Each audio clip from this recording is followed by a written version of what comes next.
அந்த காட்டுக்குள்ளவா, நான் அங்கதான் இருக்கேன்.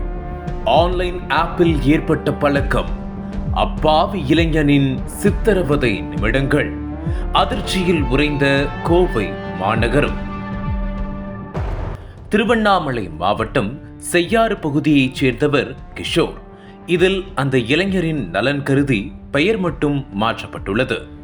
21 வயதான கிஷோர் கோவை மாவட்டம் சரவணம்பட்டியில் உள்ள தனியார் பொறியியல் கல்லூரியில் 4ஆம் ஆண்டு படித்து வருகிறார். மேலும் திருவண்ணாமலையைச் சேர்ந்த இவர் சரவணம்பட்டியில் தங்கியிருந்து கல்லூரிக்கு சென்று வருகிறார். இந்த நிலையில் கல்லூரி மாணவர் கிஷோர் ஓரின சேர்க்கையாளர் என கூறப்படுகிறது. இயற்கையின் சீற்றத்தால் இது உண்மையாக இருந்தாலும் கிஷோர் தனது படிப்பில் மட்டும் கவனம் செலுத்தி வந்துள்ளார். இத்தகைய சூழலில் கிஷோர் தனது செல்போனில் ஓரின சேர்க்கையாளர் குறித்த செயலி ஒன்றை பயன்படுத்தி வந்துள்ளார். அந்த செயலியில் இது தொடர்பான தகவல்களை அடிக்கடி பகிர்ந்து வந்துள்ளார். இதற்கிடையில் கிஷோருக்கு அந்த செயலி மூலம் இளைஞர் ஒருவர் அறிமுகமாகியுள்ளார். தொடர்ந்து அந்த இளைஞர் கிஷோரை சந்திக்க வேண்டும் என அழைப்பு விடுத்திருக்கிறார். அப்போது அதற்கு கிஷோரும் சம்மதம் தெரிவித்திருந்தார். இதையடுத்து அந்த இளைஞர் 11ஆம் தேதி மாலை நேரத்தில் சரவணம்பட்டி பூந்தோட்டம் நகர் பகுதியில் உள்ள ஆள் நடமாட்டம் இல்லாத காட்டு பகுதியில் சந்திக்கலாம் என கூறியிருக்கிறார். அப்போது இதை உண்மை என நம்பிய கிஷோர் அன்றைய தினம் குறிப்பிட்ட நேரத்தில் பூந்தோட்டம் நகர் பகுதிக்கு சென்றுள்ளார். அந்த இடத்தில் ஆன்லைன் செயலியில் அறிமுகமான இளைஞரும் இருந்துள்ளார். இதையடுத்து இருவரும் பேசிக்கொண்டே அங்குள்ள காட்டுப்பகுதிக்கு சென்றுள்ளனர். இத்தகைய சூழலில் யாரும் எதிர்பார்க்காத சமயத்தில் 3 பேர் கொண்ட கும்பல் அந்த இடத்தில் புகுந்தனர்.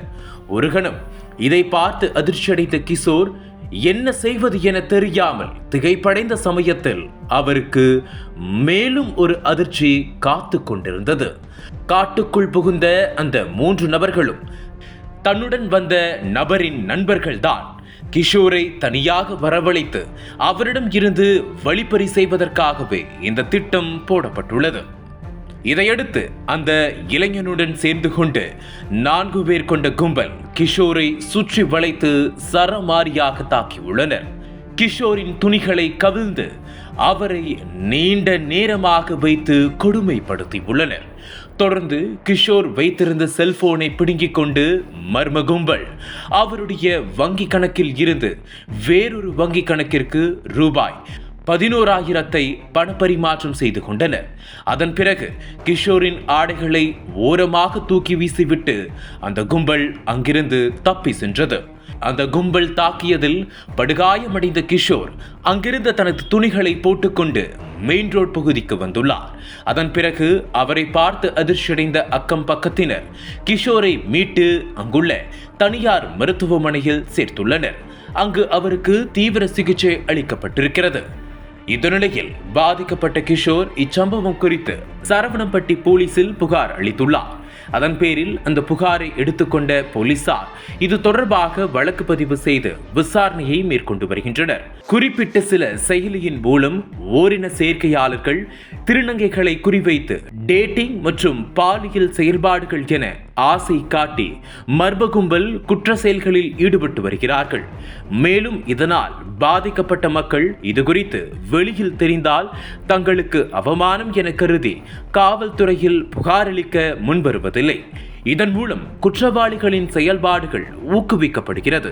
தற்போது கோவை மாநகரில் நடக்கும் இதுபோன்ற குற்ற சம்பவங்கள் நாளுக்கு நாள் அதிகரித்து வருகிறது. அனல் பறக்கும் செய்திகளை அப்டேட் செய்து கொள்ள நக்கீரன் களத்தை இப்பவே சப்ஸ்கிரைப் பண்ணுங்க.